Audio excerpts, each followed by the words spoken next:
गौतम बुद्ध का जीवन कठिनाइयों और संघर्ष से भरा हुआ है।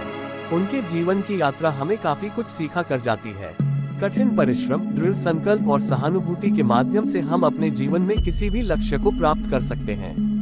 उनकी शिक्षाएं हमें आशा प्रदान करती हैं और हमें यह विश्वास दिलाती हैं कि हम सुख और शांति प्राप्त कर सकते हैं। राजकुमार से बुद्ध और ज्ञान की खोज। राजकुमार से बुद्ध और ज्ञान की खोज। राजकुमार सिद्धार्थ एक सुखी जीवन व्यतीत किया करते थे और उनके पास वह सब कुछ था जो एक राजकुमार के पास होना चाहिए, जैसे कि भव्य महल, स्वादिष्ट भोजन और मनोरंजन के अनगिनत साधन। लेकिन राजकुमार सिद्धार्थ के भीतर एक गहरी बेचैनी थी। उन्हें दुनिया के दुख, बीमारी, बुढ़ापा और मृत्यु के बारे में जानने की तीव्र इच्छा थी। एक दिन राजकुमार सिद्धार्थ महल से बाहर निकलने का अवसर पाकर उन्होंने पहली बार दुख, बीमारी, बुढ़ापे और मृत्यु का साक्षात्कार किया। यह उनके लिए एक गहरा सदमा था। उन्होंने महसूस किया कि इन दुखों से कोई भी छूटा नहीं है, चाहे वह राजा हो या प्रजा। इस अनुभव उन्हें दुखी कर दिया और उन्होंने राजपाट त्यागने और इन दुखों का कारण जानने का प्रण लिया। उन्होंने वैभवपूर्ण जीवन छोड़ दिया और एक साधारण साधु का जीवन अपना लिया। राजकुमार सिद्धार्थ ने कई वर्षों तक उन्होंने विभिन्न शिक्षकों से ज्ञान प्राप्त किया और कठोर तपस्या की। उन्होंने गहरे ध्यान में बैठकर जीवन के रहस्यों को समझने का प्रयास किया। आखिरकार एक रात बोध गया में एक पीपल के पेड़ के नीचे ध्यान करते समय उन्हें ज्ञान की अनुभूति हुई और वह बुद्ध बन गए। बुद्धत्व को प्राप्त करने के बाद उन्होंने अपना शेष जीवन दूसरों को दुखों से मुक्ति का मार्ग सिखाने में लगा दिया।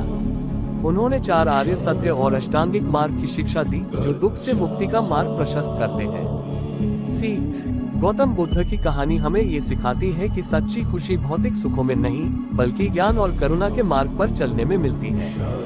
वे हमें ये भी याद दिलाते हैं कि कठिन परिश्रम, दृढ़ संकल्प और सहानुभूति के माध्यम से हम अपने जीवन में किसी भी लक्ष्य को प्राप्त कर सकते हैं। अछूत विचार। एक बार गौतम बुद्ध वैशाली नगरी में धर्म प्रचार के लिए जा रहे थे। जब वे नगरी के बीचों बीच से गुजर रहे थे तब उन्होंने देखा कि कुछ सैनिक एक लड़की का पीछा करे रहे हैं। तभी वह डरी हुई लड़की एक कुएं के पास जाकर खड़ी रह गई और वह हाँफ रही थी और प्यासी भी थी। तभी बुद्ध ने उस बालिका को अपने पास बुलाया और कहा कि वह कुएं से पानी निकाले और स्वयं भी पिए और उन्हें भी पिलाए। इतनी देर में वह सैनिक भी वहां पहुंच गए। बुद्ध ने उन्हें हाथ के संकेत से रुकने के लिए कहा। बुद्ध की बात सुनकर लड़की ने कहा, महाराज, मैं एक अछूत लड़की हूँ और मेरे कुएं से पानी निकालने पर जल दूषित हो जाएगा। तभी बुद्ध ने उससे फिर कहा, बालिका, बहुत जोर की प्यास लगी है, पहले तुम पानी पिलाओ। तभी कुछ देर बाद वैशाली नगरी के राजा भी आ गए। फिर उन्होंने बुद्ध को नमन किया। बाद में सोने के बर्तन में केवड़े और गुलाब का सुगंधित पानी पीने के लिए दिया, पर गौतम बुद्ध ने उसे पीने से मना कर दिया। बुद्ध ने एक बार फिर बालिका से अपनी बात दोहराई। इस बार बालिका ने साहस के साथ कुएं से पानी निकाला और स्वयं भी पिया और गौतम बुद्ध को भी दिया। और पानी पीने के बाद बुद्ध ने बालिका से उसके भय का कारण पूछा। तब उस बालिका ने बताया, मुझे संयोग से राजा के दरबार में गाने का अवसर मिला था और राजा ने मेरा गीत सुन मुझे अपनी गले की माला पुरस्कार स्वरूप दी। लेकिन उन्हें किसी ने बताया कि मैं एक अछूत लड़की हूँ और यह जानते ही राजा ने मुझे अपने सैनिक को मुझे जेल में डालने के लिए बोल दिया। मैं किसी तरह उन सैनिकों से बचकर यहाँ तक पहुँच गई और आप मिल गए। इस पर बुद्ध ने कहा कि सुनो राजन, मैं चाहता हूँ कि आप मेरी इस शब्द को हमेशा याद रखें। कोई भी मनुष्य की पहचान उसके धर्म और जाति से नहीं, बल्कि उसके स्वभाव या उसके अच्छे काम से होती है। जिस बालिका के मधुर कंठ से निकले मधुर गीत का आपने आनंद उठाया, उसे पुरस्कार दिया और जिसके कार्य इतने अच्छे हो वह अछूत हो नहीं सकती। और उस बालिका के साथ नीची सोच और छोटे कार्य करके अछूत होने का परिचय तो आपने दिया है। इसीलिए मेरे नजरों में यह बालिका नहीं बल्कि आप अछूत हैं। तभी राजा बुद्ध के सामने शर्मिंदा होने के अलावा और कर भी क्या सकते हैं। उन्होंने बुद्ध से क्षमा मांगी और वह से चले गए।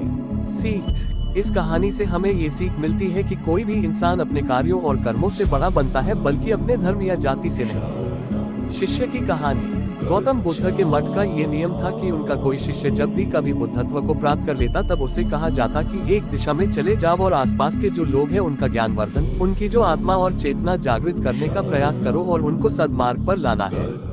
उनका एक शिष्य था जो 6 साल से मठ में रह रहा था और तपस्या कर रहा था। एक दिन वह परेशान हुआ और सोचने लगा कि मेरे गुरुदेव ने मुझे आदेश क्यों नहीं दिया। इसी बात पर नाराज होकर वह गौतम बुद्ध के पास गया और कहने लगा कि मेरी तपस्या में ऐसी क्या कमी रह गई? क्या मैंने ज्ञान अर्जित नहीं किया और अब तक आपने मुझे आदेश नहीं दिया कि जाकर किसी दूसरे जगह पर अपना ज्ञान बांटो? और क्या मैंने बुद्धत्व प्राप्त नहीं किया है? तभी गौतम बुद्ध ने शिष्य से कहा, सुनो, तुम्हें थोड़ा और समय लगेगा, यही समय बिताओ। ये बात सुनकर वह शिष्य चिढ़ गया और कहने लग गया कि गुरुदेव, आपके ज्ञान में कमी रह गई और आप मुझे ज्ञान नहीं दे पाए। गौतम बुद्ध को लगा कि ये समझेगा नहीं और कहा, ठीक है, कल सुबह पूर्व दिशा में एक गांव है, वह जाना और वहां से भिक्षा लेकर आना और अपना पूरा दिन वही बिताना और कोशिश करना कि वहां के लोगों को थोड़ा सा ज्ञान बांटना और आकर मुझे बताना कि अनुभव कैसा रहा। वह शिष्य बड़ा खुश हुआ और उसको लगा कि अब तो बात बन गई, अब मुझे आदेश मिल गया। और वह दूसरे दिन सुबह पूर्व दिशा की उस गांव में चला गया और शाम में जब वापस आया तो हाथ में पट्टी बंधी थी और हाथ पैरों पर चोट निशान थे।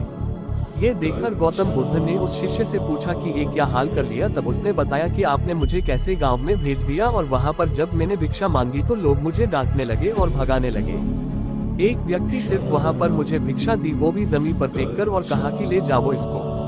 इतने बुरे गांव में आपने मुझे ज्ञान बांटने के लिए भेजा, अब आप मुझे कल किसी और गांव भेज देना, मैं जाकर के ज्ञान वहां देकर आता हूँ। गौतम बुद्ध ये सुनकर थोड़ा मुस्कुराए और उन्हें तो पता था कि ये कुछ कर नहीं पाएगा और कहा कि ठीक है, अगले दिन तुम किसी और गांव जाना, लेकिन एक दिन के बाद जाना और एक दिन मठ में रुके रहना है। अब की बार गौतम बुद्ध ने अपने दूसरे शिष्य को उस गांव में भेजा जहां अपने उस शिष्य को भेजा था, और शाम में जब वह शिष्य वापस लौटा था तो उसकी भी हालत वही थी और हाथ पैरों में चोट लगी और पट्टी बंधी हुई थी। गौतम बुद्ध ने पहले वाले शिष्य के सामने दूसरे शिष्य से पूछा कि हुआ क्या था। तब उसने कहा कि जिस गांव में आपने मुझे भेजा था वह के लोग बड़े भोले भाले हैं, भिक्षा दे नहीं रहे थे और एक व्यक्ति ने मुझे जमीन पर फेंककर भिक्षा दी और मैंने उसे स्वीकार कर लिया और उसे आशीर्वाद दिया कि तुम्हारा कल्याण हो। तो वह व्यक्ति चौंक गया और कहने लगा कि आप गजब के इंसान हो, मैं आपको जमीन पर फेंककर भिक्षा दी और आप मुझे कल्याण हो का आशीर्वाद दिया। तब मैंने उसे कहा कि मैं अपना कर्तव्य निभाऊंगा और आप भी बड़े दानी हैं और आपने मुझे भिक्षा दी है।